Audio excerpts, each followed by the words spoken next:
a district speech evaluation contest winner. She's a highly talented Toastmaster and has given this presentations on speech evaluations many times.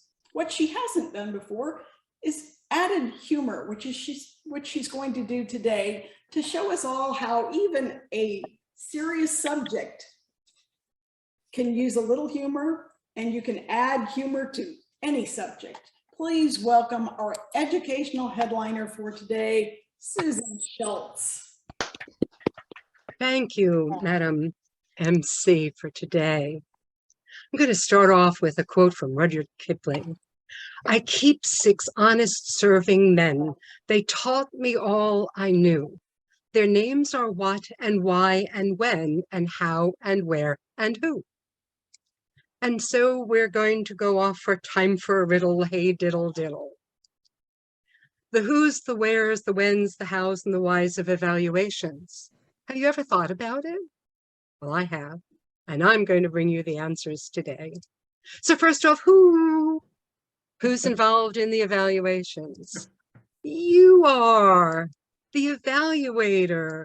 You are, in fact, giving a speech, a full speech with an opening, a body, and a conclusion. You're taking in all of the feedback of the observations that you've made, and you're presenting it to the second who. That would be the speaker. Now that speaker needs to listen during this part. It's not their time to respond back and have a dialogue. It's time for them to zip their lip. The third who that we have is you, the audience, and you're really needing to listen as well. Now you may react as well if you'd like, but it's your turn to listen to the feedback that's offered by the speaker, the evaluator, because you too will be learning along with the speaker. Now in Toastmasters, we ask the simple question, why? Why do we evaluate? Well, Toastmasters International has a program on it, and we've given it many times. We evaluate to motivate. We want that speaker to come back and give that second speech. So it's really responsible for us to make sure that they're motivated to do so. But it's more than just that. We try to help the speakers improve. So we're going to offer them feedback of that which we have observed and give them suggestions on how to improve. Now, what do you evaluate? Well, first off, do we evaluate the person? Yeah. Hopefully not. While we're having a bad hair day, who needs a reminder of that? Do we offer our opinion of the speech content? Determine whether it's fake news? Hopefully not. We try to offer something about the presentation skills, check mark, and the audience reaction or the connection to the audience, check mark, and the organization of the speak, check mark, and by the way, check is in the mail. How might we evaluate? Well, I will suggest that you start with a smile. The important thing about a smile is they're contagious. If you see someone without one, give them one of yours. They're so contagious, and they might even be inherited. You might see the resemblance. This is my then 8-year-old granddaughter. You see the resemblance? Secondly, I'm going to suggest we smile because it is so important. It starts off the speech by telling the audience that you're friend, not foe. Don't be a grumpy cat. Aww. Now, in Toastmasters evaluations, we have 2 choices. We can either care about the speaker or don't care. But we all care, right? So we want to stay above that line. And then we have a choice. Are we silent on what we're going to tell them about improving? Or are we going to challenge them directly? And there's some caveats to that. We really want to stay up in this corner because it's the place where we can show that we care and we want them to improve. Now, if we go in this top corner where we care about them so very much, but we don't give them any room for improvement, it's either non-specific or it might be sugar-coated. Everything was perfect when you know it wasn't. The second box, the silence, but we don't care, is maybe insincere praise, telling them they did well when they really didn't. Or we might call that backstabbing. The next section is we don't care and we challenge them directly, and it's brutal honesty. Have you ever had one of those? I've been the victim of those. It's front stabbing. You can see it coming. When you do that evaluation, you want to make sure that you have clear and kind feedback to your speaker. Now, this chart comes from a book called Radical Candor, and it's by Steve Blank, and it just shows those different sections with some additional information. That upper corner in the ruinous empathy, the person has no change. They're ignorant. They don't know what they can improve. The bottom left is mistrust. You've told them very little they can improve, and they know better. So they develop a mistrust with you. That bottom right-hand corner is that obnoxious aggression section. We might get a little defensive. And I don't know about you, but when I hear that, I might want to have a grain of salt. Perhaps even a whole salt shaker. But don't let the salt go to waste. After one of those, you might want to have a margarita. I needed it after that evaluation. But if you are up in that top corner, whoops, wrong direction. If you want to go into that top corner, the radical candor, that's where you have the opportunity for profound growth because the person can change. Amazing. Now, there are some common pitfalls that I want you not to fall into. The content evaluation. You don't evaluate the speaker's presentation. We call her opinionated Penny. Then there's the vague evaluation. You don't offer suggestions, specific suggestions for improvement. That might be whitewash Willie. Something that's overly critical or too picky or harsh for the level of the speaker. Harsh a hammer.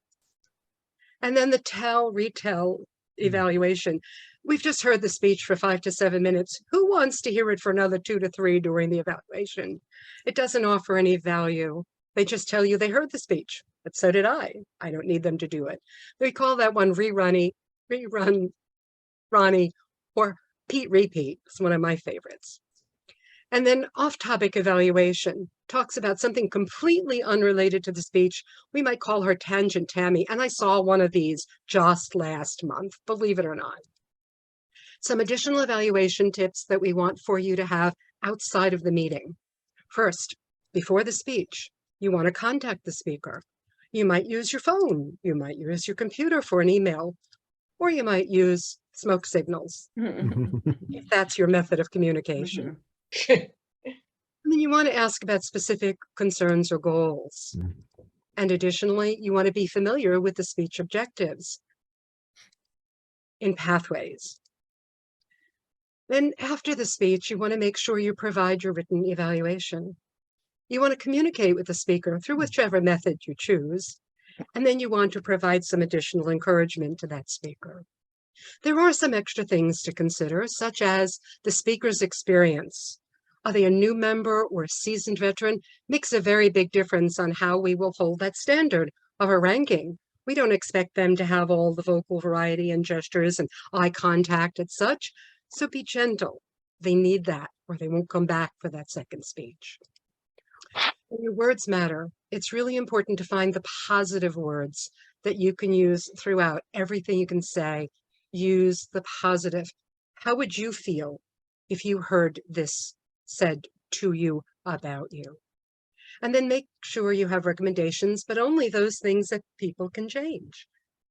I've spoken to some folks who may not have English as their first language, and they have perhaps an accent to me.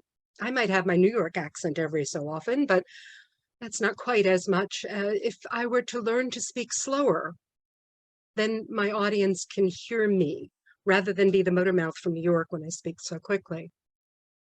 Only those things that the speaker can change. Now, have you ever had someone say to you, your speech was brilliant, your vocal variety was excellent, and the organization was perfect. But you have a lot of room for improvement. I heard this in a speech just last month. That but erases everything good that was said before the but. So I'm going to suggest that we kiss that butt goodbye. Clever. Now on timing, I would like to tell you, we don't have time for that. You know what it is, 2 to 3 minutes. So let's just toss that out. In Toastmasters, they make a recommendation for us to use the sandwich method. And it really is very effective. You start with the positives. That's the foundation, those things that the person did well, they excelled at. And then you offer the recommendations. I like to call them gifts. You just give them a gift, but don't give them too many. Only 1 or 2. Because after that, they start to have their eyes roll back in their heads. They don't need any more than that at one sitting. These are the items that Pathways suggests that we work on to stretch and grow, and give suggestions that can help them grow. Now, this is our how to evaluate. Now, you may ask yourself, how can I do all of that in 2 to 3 minutes? Well, I have a method, and I'm going to share it with you right now. It's called the shoe method. As Ed Sullivan would say, that's a really big shoe. And I'm going to share with you, but I don't need this right now, so let's get rid of that. Oops, sorry, Werner. Well, we're going to start off with those items that you saw. The person had the smile on their face. They had gestures. They had eye contact. They were confident. They stood there and they showed you that they knew what they were doing. Secondly, it might be those things that you heard. Now, that can be the volume. It can be the word choices that are said.